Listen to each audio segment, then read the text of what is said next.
right, welcome to the third review of the evening. Up this time is a fighting game called Fly Boom Punch. Fly Punch Boom. Yeah, sorry.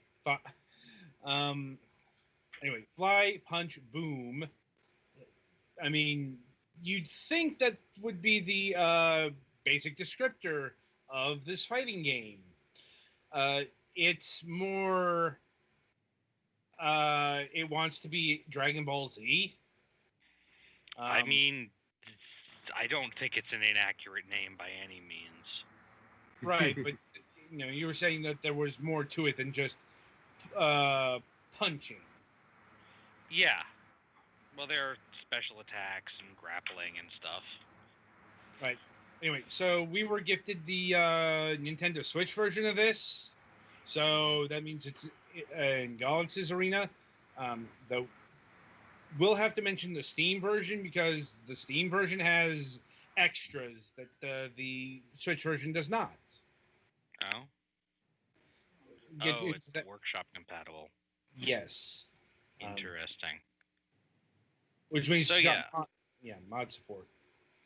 So yeah, this is essentially a free-flying sort of fighting game. It's almost more like a beat-em-up type game than a fighting game, except for the fact that it's usually 1v1 or 2v2. There are I think 8 playable characters or so. They're all wacky cartoon art style. They're all pretty much functionally identical, except for 2 things, which is their special attack and the power up or whatever that they get. I have not exactly figured out what causes that, but I think it's when you charge up a certain amount of stuff. The main thing you do, and there are 5 arenas that I found. There might be more, and there are some other characters you can unlock too. That I was not able to do well enough to do because this is a game that I think is really optimally played multiplayer, and while there is online multiplayer, my internet is not reliably good enough for that. And obviously I didn't hang out with my friends much in the last, 10 weeks. For obvious reasons. Mm-hmm. So yeah, the basic mechanic of the game is you fly around using the control stick to fly around. There's a button to do like a boost thing that makes you go faster, and also if you hit an object in the area, you can punch that object. You can punch almost anything.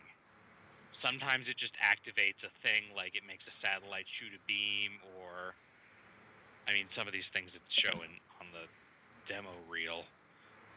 But a lot of the time it's just like you could punch a section out of a building, and if it hits the opponent, it'll do damage.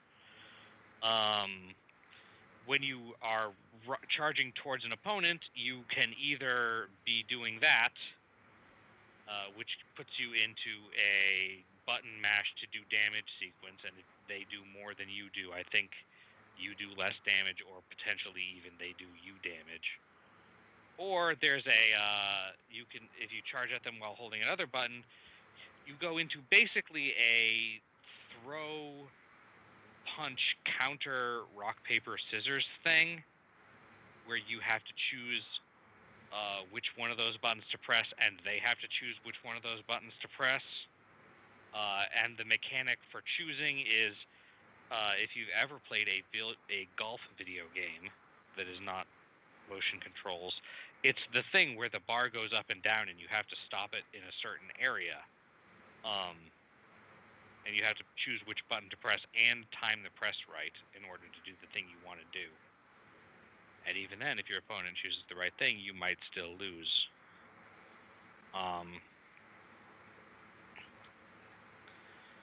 And when you die, you also get one of those. And if it's a red bar with a yellow segment, and if you time it in the yellow segment, you get to not die.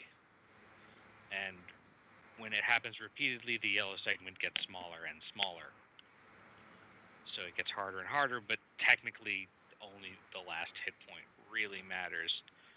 There are also big green glow things that show up in the rather large arenas. If you collect 2 of those, you're able to do a super attack, which depends on what your character is. The robot dude that I've been playing as mostly like summons like 4 gigantic rocket punches, and you can kind of curve them, but sometimes they're kind of hard to hit with. Other people's attack differently. Like some of them are like a beam that you can sweep around that's easier to hit with or something like that. For multiplayer, so the options in the game, there is an arcade mode, which is a single player, and you just fight like all the other main characters, and I believe that's how you unlock the character that's the final boss. There's also online multiplayer, which you connect to, and there is a local multiplayer, which lets you play in 1v1 or 1v2 mode.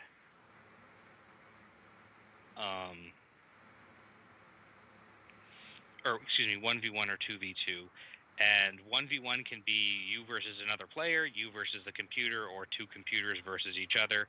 And 2v2 can have any number between 1 and 4 of humans. So it's actually pretty versatile for that, which is nice.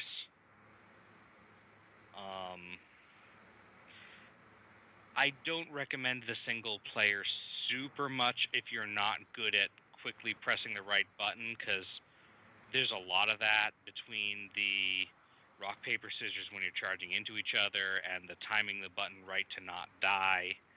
And when you get knocked for a loop, you get like, or when you're in the middle of a combo attack, sometimes you get like, oh, press the X button right now and you'll get back up faster or take less damage or something. I'm not sure exactly what it does. I get that wrong about 80% of the time because I'm usually trying to mash to either go fast or do damage or something, which is not super fun. But I imagine it would actually be quite a bit of fun against another human player who has the same amount of experience as you, because you could joke about not quite getting how the thing works and then get better at it by doing it together.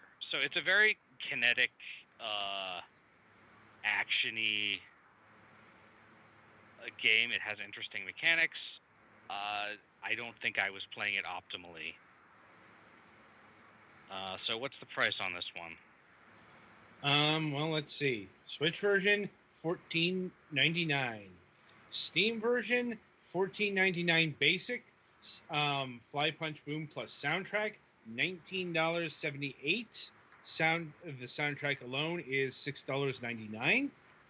And yeah, I'd go like get the bundle.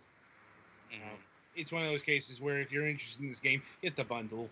But yeah, I would either go with the Steam where you have more reliable internet than I do wireless probably, or for online multiplayer, or if you have actual friends that you can hang out with once, that's not going to get you killed from plague.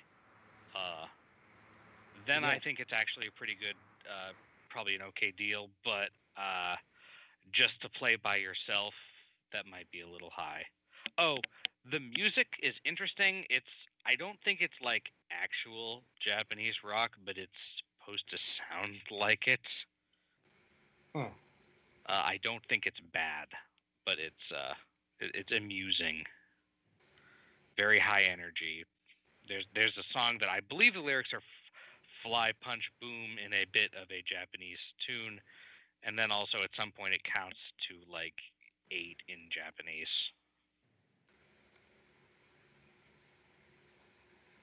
So altogether, I was amused by this game, and honestly, I actually think it's kind of visually charming. The art style is wacky, which is, nice. Mm-hmm. But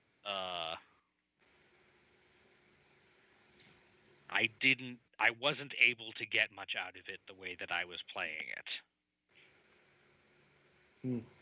Noted. Anyway, so anything else on, the game? Do you guys have any questions? Not really. I'm good. I'm good. Okay, All right, then so- I think that's enough. Overall, like if you think you can get a good amount out of it, then it's probably a pretty good time. But single player experience is not the best because it just feels a little unfair when when you're trusting on a computer to be honest about whether or not it's pushing the right buttons at the right time. You know? Mm-hmm. Anyway, so yeah, that'll about do it for Fly, Punch, Boom. Be sure to tune in after the break as we'll be reviewing SpongeBob SquarePants Battle for Bikini Bottom Rehydrated.